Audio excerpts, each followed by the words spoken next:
Welcome to the Career Lab, closing America's skills gap one person at a time. Hello, this is Peterson Walrod, co-host of the CareerLab Podcast. I am here today with Lisa, who is from Southern California, right? Yes. That's right, Southern California, and we are here today to get your career question, which Julie will then answer. So Lisa, please go ahead. Julie, hello. Hi, Lisa. Hi, how are you? I'm good. I wanted to, first of all, thank you. I think that this is a fabulous forum, so thank you for inviting me. You're welcome. Thank you for participating. Oh, you're welcome. You're welcome. I don't know how many questions were allowed at this point in terms of a timing perspective. Well, let's start with the most critical, pressing one that's keeping you up at night. Okay. I am looking, Julie, to solicit myself and my resume to prospective companies. And I have a very deep consumer packaged goods, food and beverage background, as well as restaurant chain backgrounds. And Southern California is definitely a very big hotbed for restaurant chains. And I come from a very large restaurant chain most recently. And I have not canvassed myself to them in the form of a cover note and a resume yet, because I've been going after, active jobs on the job boards. So I'm kind of seeking guidance and advice to how to tap the hidden job market and how to best package myself up to prospective restaurant chains in Southern California that I would like to make contact with. Either,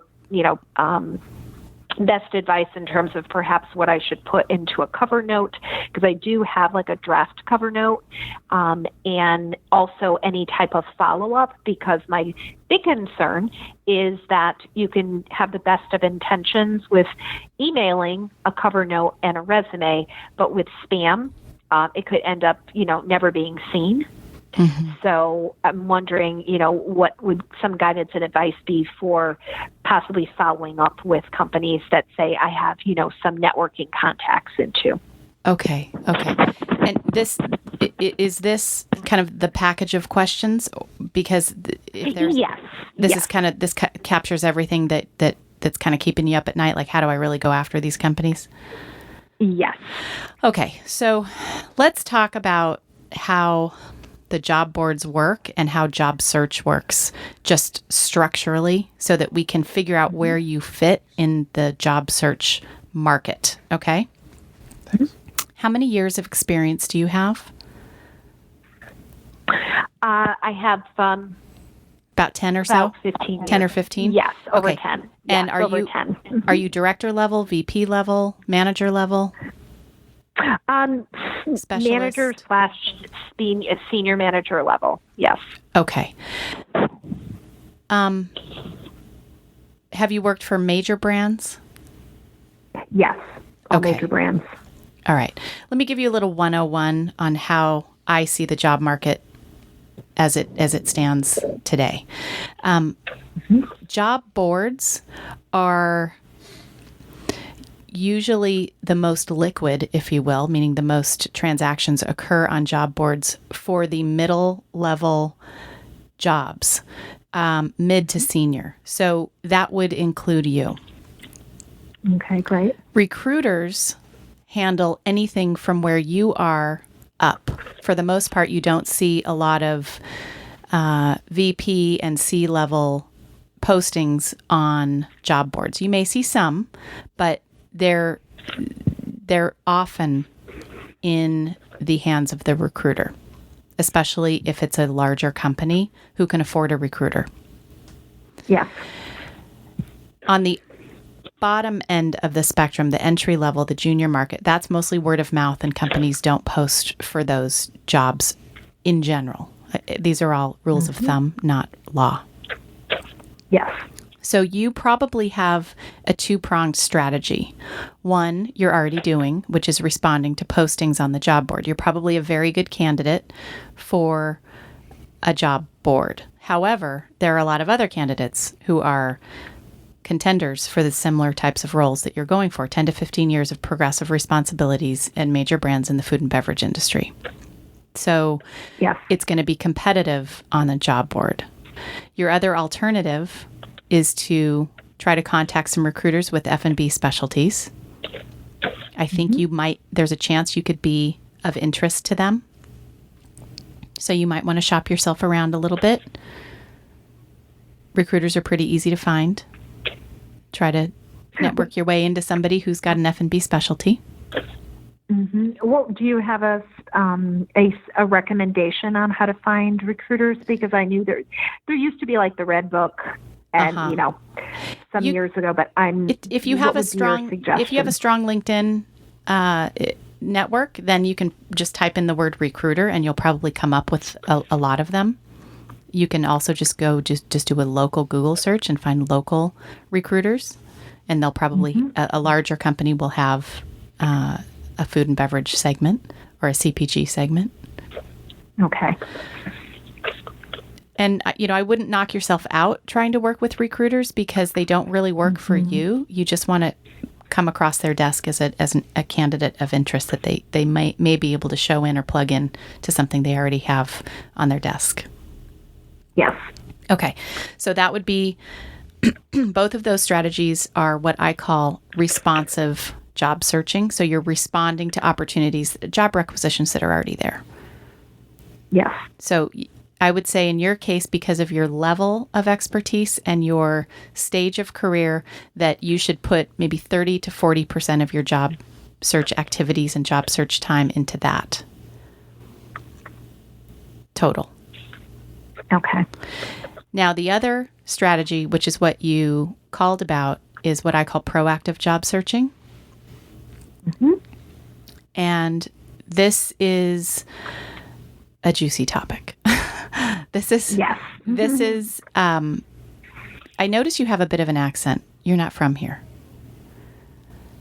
I'm from Connecticut. You're from Connecticut. Okay. And how long have you been in Southern California?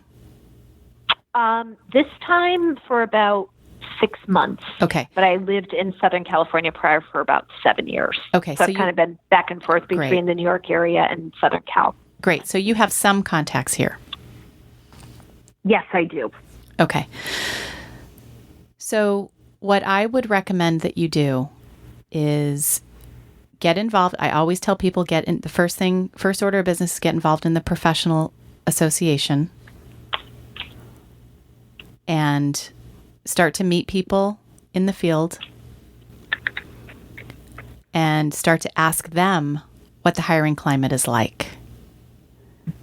Because that's really what you need to know. If you're not seeing a lot of jobs on the job boards, there may be a lull in hiring right now. The job market moves like any other market: stock market, real estate market, Apple iPhone market, Jimmy Choo shoe market. Sometimes they sell a lot. Sometimes they go on sale. Sometimes they're not on sale and they don't sell a lot. Same thing with jobs. Sometimes there's a lot of hiring. Sometimes there isn't. Yes. There may just be a lull. You may talk to everybody at a professional association. You may talk to 6 or 7 people and say, "Are you guys hiring right now?" And they may say, "Oh, we just finished all our hiring for the quarter." And you may be like, "Okay, well, that's the information I needed to know. Maybe I just go on vacation for a week or two, wait for the next round." So you've got to really kind of figure out what the current market is. And then what is your role? If you were to get hired, what would your job title be? It would be either a brand manager, senior brand manager, marketing manager, senior marketing manager. Okay, so you could probably go to both a role and an industry professional association. You could go to food and beverage for industry and marketing for role. So you could go to a marketing AMA. Yes. And start, which I do. Excellent. Okay, so you're involved in that group? Yes. Okay. I would start asking about the hiring climate and about the use of the skill sets that you bring. Are they being used? How are they being used? What's really going on? What are companies in Orange County doing for their marketing tactics, for their marketing campaign strategies right now? What's happening? Okay.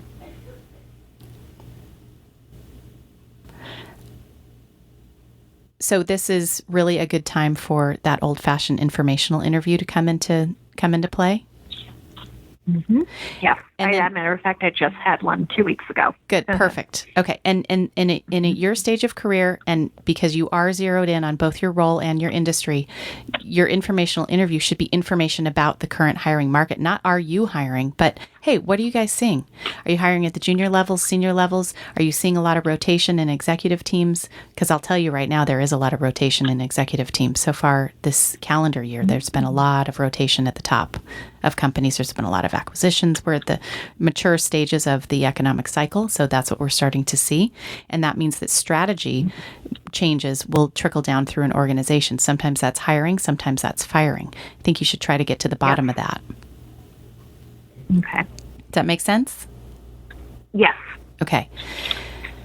The other thing you can do is use LinkedIn, of course. I love being a voyeur on LinkedIn. And try to find some people whose brain you can pick. And then in terms of reaching out directly to a company with your cover letter and your resume, what I would do is write a succinct, focused, skills-based cover letter. This is what I can do for you. And and you're going for the larger brand. And I read a press release that says that you may have received XYZ in funding, or you may be launching a new brand. I have experience with this. Perhaps I can help you.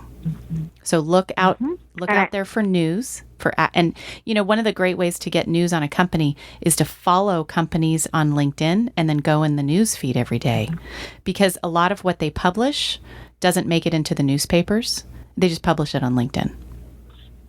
Right. So you can get a lot of kind of inside information through the news feed on LinkedIn, but you have to go and follow all the different companies that you're interested in receiving news on. Yes. And I also, Julie, have, through a professional contact, I showed him my target list because I put together a target list. Good.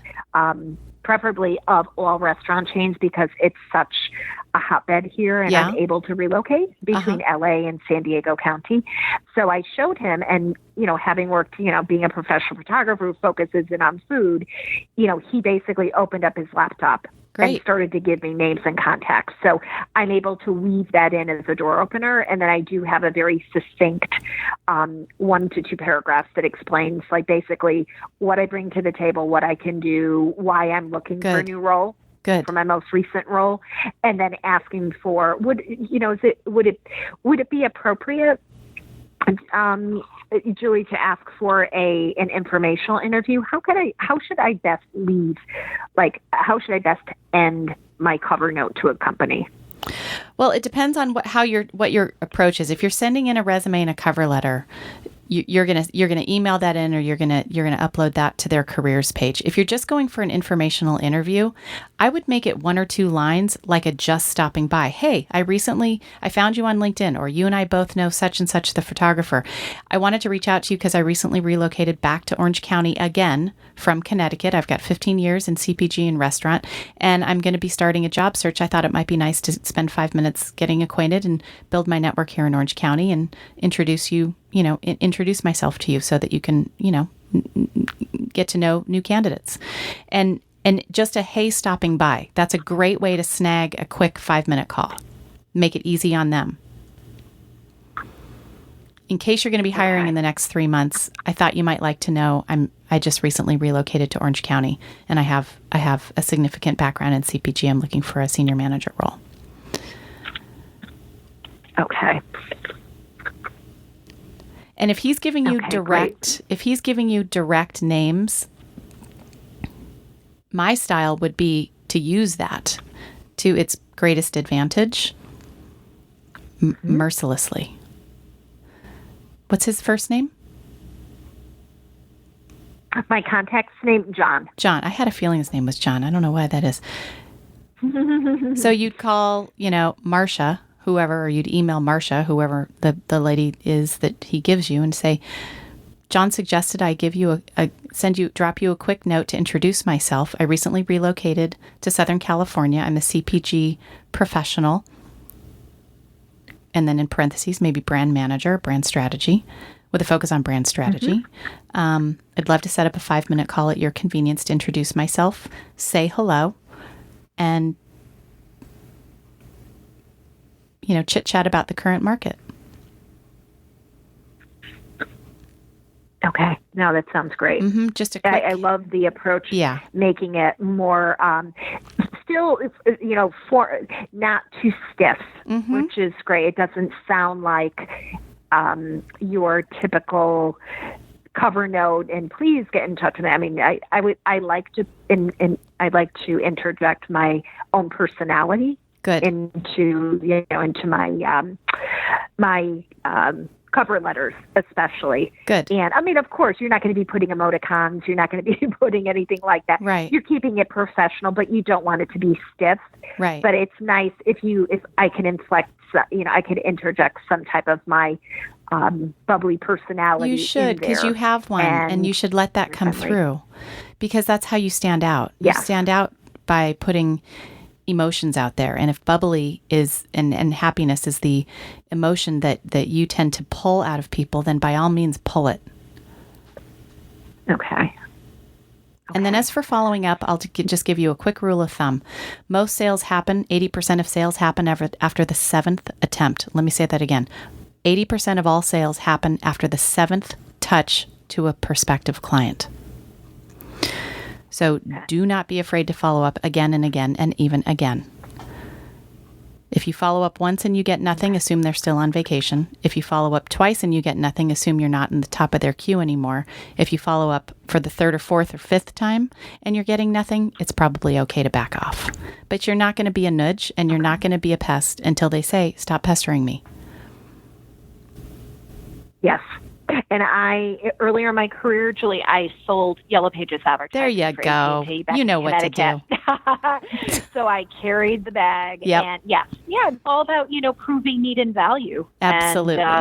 And trying to find out, how I can best add value to their business. And the best way that I've seen is, especially when I worked for Coca-Cola, just to interview with Coca-Cola, you had to frame up your experiences and your achievements in their star format. So you're kind of, what was the situation or task? What was the action? What was the result? And I've been having, very positive feedback as I've been interviewing that way.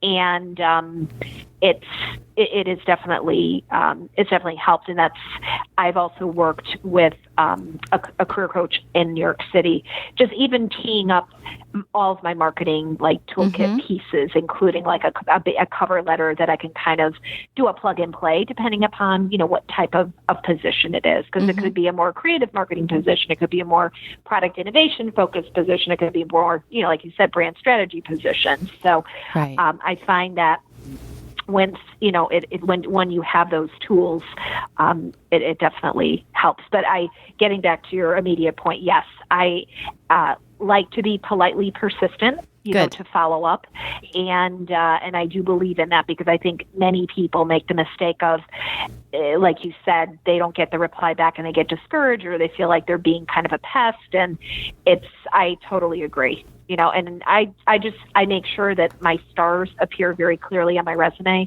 and they quantify the financial impact.